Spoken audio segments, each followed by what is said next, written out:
You know if you score, you need a 2-point play. You're going to be up 5. And you get a delay of game. How is that possible? He's the What best. are you guys doing on the sideline? He's more pissed than I am.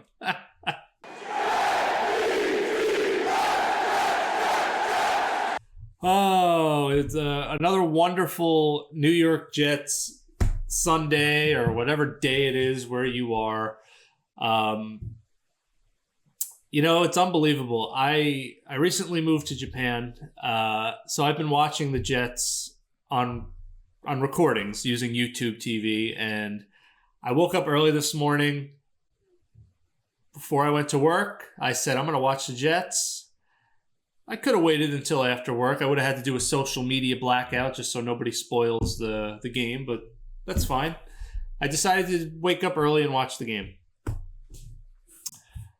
I'll say this. I'm really grateful for the fast forward button because unlike a lot of you, and I feel bad for all you Jets fans and anybody else that gets 3 hours just sucked from your Sunday to watch this absolutely disgusting franchise that wastes everybody's time every year, every weekend during football season.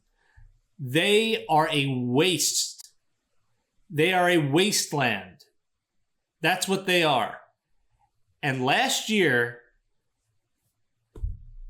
that was my wake-up call to finally say, I'll never get excited about this team ever again. Last year broke me. It broke me. You can ask my friends. I said after last year, because I went into last year confident, and then we all know what happened. We got our Vinny Testaverde, Chad Pennington special. It's the third time since I started watching the Jets. My first year watching the Jets, 1995. First full year watching the Jets was the beautiful 1-15 in 1996. So I was born in the suck. I know they were talking about darkness after this game. I know darkness. So I've seen a lot of bad Jet teams, and I've seen a lot of Jet teams that make you angry. This team, I hate them. I hate this team. I hate them. I hate them. I waited a while to record this because I thought I would calm down. Obviously, I don't hate them on a personal level. I don't know any of them. Just as a team that you watch on television, I don't want to see them anymore. The coaches, the players. I don't care how good Quinnen Williams is. I don't care how good Sauce Gardner is. I don't care how good Garrett Wilson is. I do not care how good Breece Hall is. I don't give a shit who Aaron Rodgers is. I don't want to see any of them anymore. I don't want to watch them anymore. It's over because I'm done watching this crap. I'm done having the same conversations over and over again and hearing the same conversations over and over again. And now to add to that, you also have to listen to the Zach Wilson people. They'll never stop. Zach Wilson will be out of the league in 3 years, and they'll still be talking about how, well, if you had Zach Wilson, but now we also have the Saleh people who are saying, well, I guess it wasn't Saleh's fault, was it? Saleh wasn't a good head coach. They weren't going to win. They were not going to win a championship with him, which, contrary to what some people believe, that's actually the goal here is to win a championship. It's not to make the playoffs. It's to win a Super Bowl. I'll take going to the Super Bowl because I haven't even seen my team do that yet. Just go there. Just get there, and I'll be happy. I want to be able to buy that t-shirt. I want to see that commercial on television that says, Jets fans, your team is going to the going to the Super Bowl. I've seen them in the AFC Championship a few times, and every time it's my heart's been ripped out. But this team, this core group of guys, not just this year's team, just this core group of guys that we've gotten to know under the Joe Douglas era, Saleh, the coaches, the players, get rid of all of them. I don't want to see them anymore because it just doesn't matter.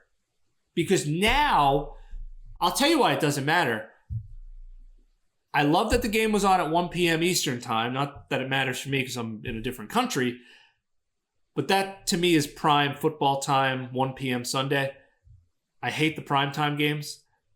But when you were on 1 p.m. Eastern time on Sunday and Spiro Diaz is calling your game, that's when you know you're watching a bad team. That's when you know your team is irrelevant. That your team is in a black hole of who gives a shit. When Spiro Diaz is calling your game, that's nothing against Spiro Diaz personally, and I think he's actually a fine announcer. It's just when the CBS, the NFL on CBS, has the D team calling your game, which us Jets fans know well. We live in that spot. We've lived in that spot for the last decade, but it wasn't supposed to be that way. We weren't supposed to be back there. We're supposed to be on prime time. As much as I hate prime time, we're supposed to be there because we're supposed to be good. They brought in Aaron Rodgers. They brought in players that are supposed to be good. They did everything I thought they were supposed to do, and it just doesn't matter. They still suck. Why do they still suck?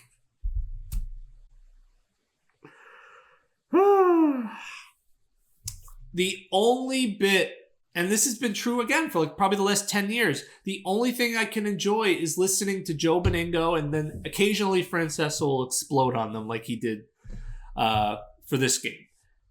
I like to do the Joe Beningo trifecta, which is I listen to him on his podcast. I listen to him on Jake Asman's show. Jake is the man. And then I listen to him when he does his appearance on Evan and Tiki on WFAN. So I got the Joe Beningo trifecta. Bro, we're going to do an ad read right now. We got Boss Coffee. You know the deal with them. Love Joe Beningo. I know some people, they'll always say, oh, his act is old. It's an old act. It's not an act. Like, that's who he is, and I just think it's hilarious. And he can do it for the next 20 years. If he's still alive 20, 30 years and the Jets still haven't won, I will still be listening and laughing my ass off because that's my therapy for this team. That's where I get my laughs. You got to find little bits and pieces, little times where you can get your laughs when you're looking at a disaster, when you're experiencing a disaster. And that's what this is. It's a disaster. This is the greatest failure I've seen since watching this team. I've been watching this team for 30 years. Essentially 30 years. I've been watching. I've been doing this for 30 years. You think it bothers me? 30 years I've been doing it. I've been watching these assholes. I'm going to call them the assholes. That's what they are. I've been watching these assholes not be able to win for 30 years. Almost 30 years. I thought I would calm down if I waited to record this, but I'm so mad that I'm laughing. I don't know if anybody else experiences that when you get so angry, you start laughing because you're so frustrated. It's just, your head's going to explode. I mean, what else do they need to do? If Rodgers plays well, the defense plays like shit. If the defense is dominating, Rodgers throws an interception or throws a pick six that gives the team the game or changes the momentum. If it's a close game, their kicker will miss a field goal. Which, by the way, why is he on our team still? We knew he was struggling, weeks ago? He has caught... I know football's a team sport. I get it. It very rarely can you blame one player, and I'm not blaming the kicker because, again, if they were actually living up to their talent, he could miss 3 kicks a game and they should still be kicking these teams' asses because that's how good we thought they were going to be. But he's been terrible. He should not be on the team anymore. Why was another kicker not brought in? Joe Douglas or Woody? I would imagine that falls on them. Is he going to be there on Thursday night when we get to watch the Halloween spectacular? See, last year we had the Black Friday disaster. Whatever he's seeing, he sure looks happy about it. They're going to follow it up this year with the Halloween massacre. This was supposed to be like a fun year. And of course, it has to be the Patriots. It has to be the Patriots that some people were saying the season was over last week. I didn't think it was over. I still thought they could maybe make a run. But no, the Patriots, they're the ones that hammered the nail in to our chest and killed us. And of course, it had to be the Patriots. Because it could never just be like, oh, well, the Jets, they lost, they suck. No. It has to be, it's poetic because look, the Jets dominated the Patriots a few weeks ago, but now the Patriots are dominating them. Oh, ha, ha, ha. Let's all laugh at the Jets. Like I said, all I can do is laugh at this point. I mean, I'm going to listen to Joe Beningo this week. It's just the ritual. And I'm going to laugh. I'm going to laugh when Joe goes after Sauce Gardner. I'm going to laugh when he goes after... He'll just pick a player randomly and be like, you know what? I'm sick of this guy. How about aren't you sick and tired about hearing how freaking great Sauce Gardner is? I'm tired of hearing it. Do we gotta watch this guy? It's become a dark comedy. This season, this team, being a fan of this team, it's a dark comedy. And I love dark comedies. So that's why I'm laughing and smiling so much throughout this, because there is something very funny about. I'll say this.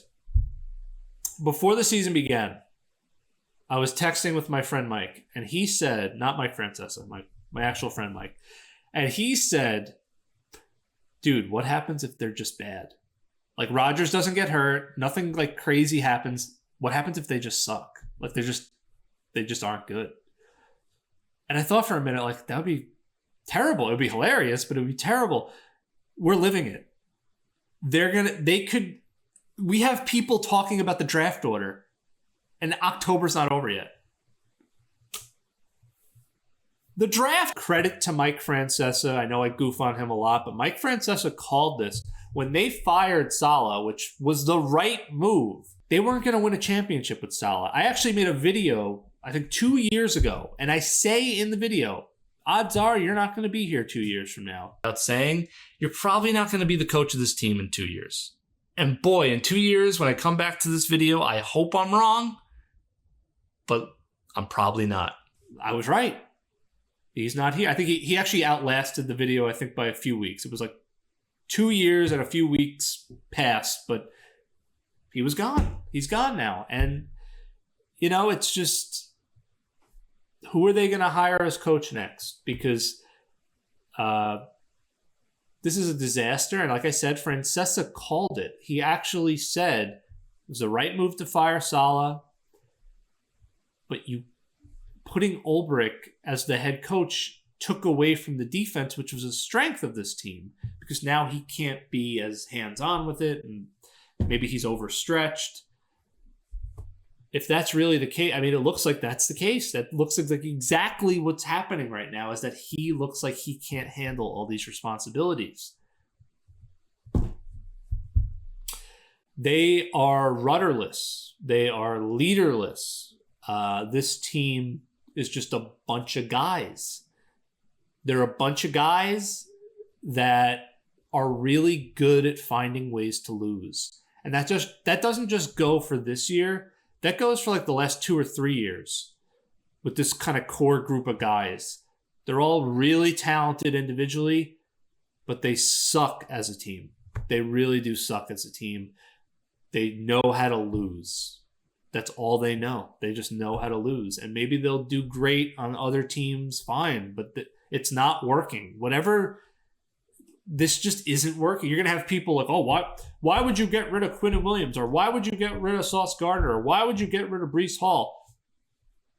They're garbage with them. They'll be garbage without them. What's the difference, man? It's not working. I mean, do we want to say, all right, just be patient and try again next year? How patient do you want us to be?